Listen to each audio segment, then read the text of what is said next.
Government could pull the plug on FAME subsidy. Auto buyers will have to wait longer for their favorite car. Foxconn extends IndiaNet and UPI makes big strides. This is Business Plus, your definitive edge to business and economy.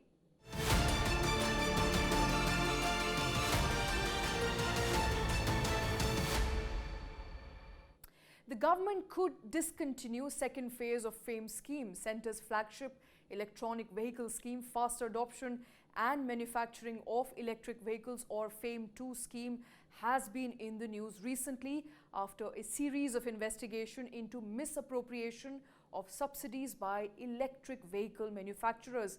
The FAME was set up to support the production of electric two-wheelers and buses. The scheme offers companies a discount of up to 40% on the cost of locally manufactured EV. It had the target of supporting 1 million two-wheeler under the scheme by March of 2024. But the government appears to be pulling the plug, with EV makers being probed for subsidy misappropriation. Now, several manufacturers of EVs are allegedly bringing in Chinese-made kits and putting together the vehicles and claiming subsidy benefits. The government is said to have withheld payments of subsidies worth 1,100 crores under the FAME scheme as it looks into these allegations. Subsidies have been stopped for several manufacturers who are under investigation for allegedly violating local sourcing rules. OEMs like Okinawa Scooters and Hero Electric already have their subsidies arrested as of September 2022. The government is now said to be mulling replacing the incentives with production-linked incentive schemes, or PLI.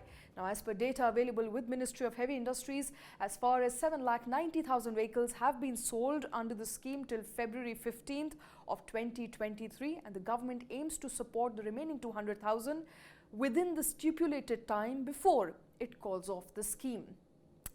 Shifting focus for now, the wait for your new car may just get longer, in some cases as long as 16 months. To put some perspective, if you book a car today, it may not get delivered to you until July of next year.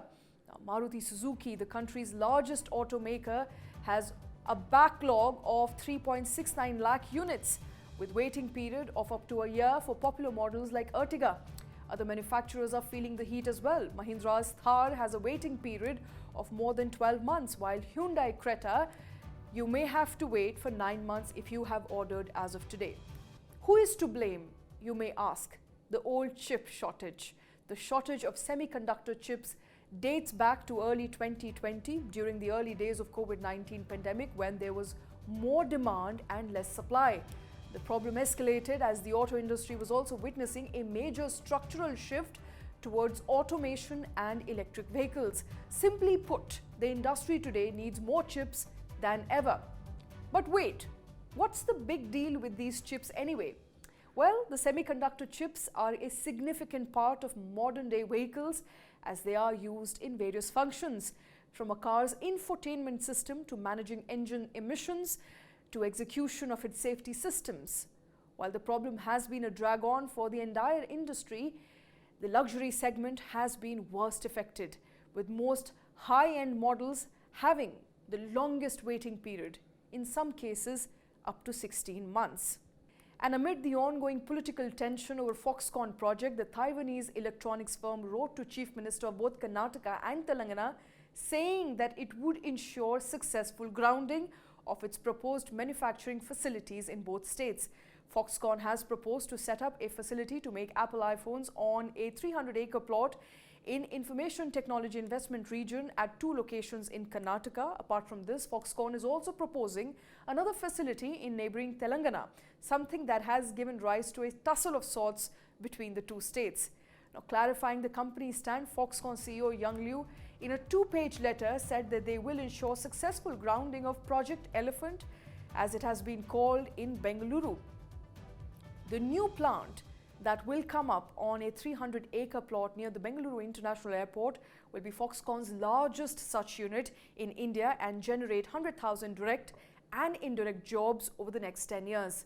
The government and Foxconn did not reveal the projected investment for the facility, but people briefed on the project believe that it will nearly cost $1 billion. Now, the Karnataka government has been marketing the state as a key destination for investment in electronic system and design manufacturing. There are reports that beside iPhones and components for Apple's smartphone, the Taiwanese company is also likely to manufacture other electronic items and EV parts at the proposed plant. Officials believe an investment by Foxconn would help Karnataka attract many other frontline global electronics companies to the state. Now, Foxconn's increased India push is triggered by strong domestic demand for iPhone, as well as surge in exports from India led by diversification of global supply chains away from China. Last year, Foxconn announced an infusion of $500 million into its India units. And moving on, 100 crore, that is how many UPI transactions or transactions that are made through Unified Payment Interface can happen in a single day, according to Reserve Bank of India Governor Shaktikanta Das. To put some perspective, India's flagship digital payments platform currently processes approximately 26 crore transactions per day. Now, speaking at the launch of the mission, Har Payment Digital, Das said that UPI processed over 8 billion transactions in the month of January, the highest ever since the launch in 2016. Volume of UPI transactions increased multifold from 0.45 crore in January 2017 to 804 crores in January of 2023. Meanwhile, the value of UPI transactions also increased from just over 1,700 crore rupees to almost 13 lakh crore rupees during the same period. The payment system, which is not even a decade old now, accounts for approximately 75% of total digital payments made in the country. And with that, it's a wrap on this edition of Business Plus. For more incisive news analysis and cutting-edge documentaries, keep streaming News 9 Plus. Thanks for watching.